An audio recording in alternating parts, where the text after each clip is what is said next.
তোমরা কি কখনো তড়কা দেওয়া ম্যাগি খেয়েছো? যদি না খেয়ে থাকো তাহলে একবার এইভাবে ট্রাই করো। আশা রাখছি খুবই ভালো লাগবে।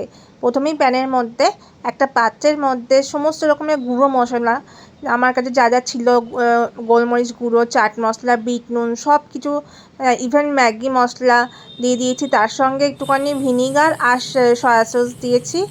দিয়ে তার ওপর একটু তেল গরম করে তার মধ্যে কসৌরি মেথি আর জিরে দিয়ে দিয়েছি, একটু ভেজে নিয়েছি। দিয়ে ওইটা মশলাটার মধ্যে মিশিয়ে দিয়েছি।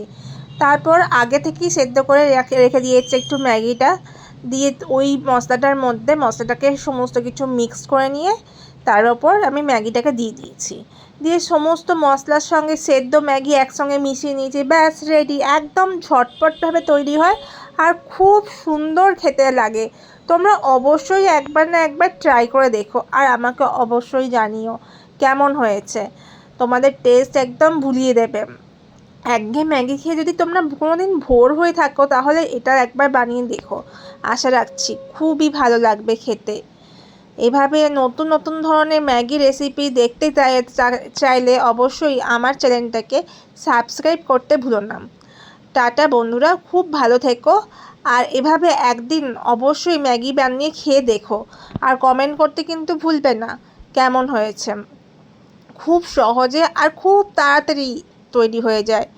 গ্যাস ফ্যাস বেশি খরচাও হয় না, খুব তাড়াতাড়ি হয়। অবশ্যই খেয়ে দেখো আর জানিও। থ্যাংক ইউ বন্ধুরা, খুব খুব ভালো থেকো তোমরা। আর আমি কি কি গুঁড়ো মশলা দিচ্ছি সেটার জন্য বলে দিচ্ছি। চাট মশলা, গোলমরিচ গুঁড়ো, ম্যাগি মশলা, আর দিয়েছি একটু চিনি, একটু নুন। আর যখন ফোড়ন দিয়েছিলাম কসৌরি মেথির সঙ্গে জিরে তেলে গরম করে দিয়েছিলাম, তার সঙ্গে মশলাপাতি মেশানোর সময় একটু সাদা তিল দিয়েছি।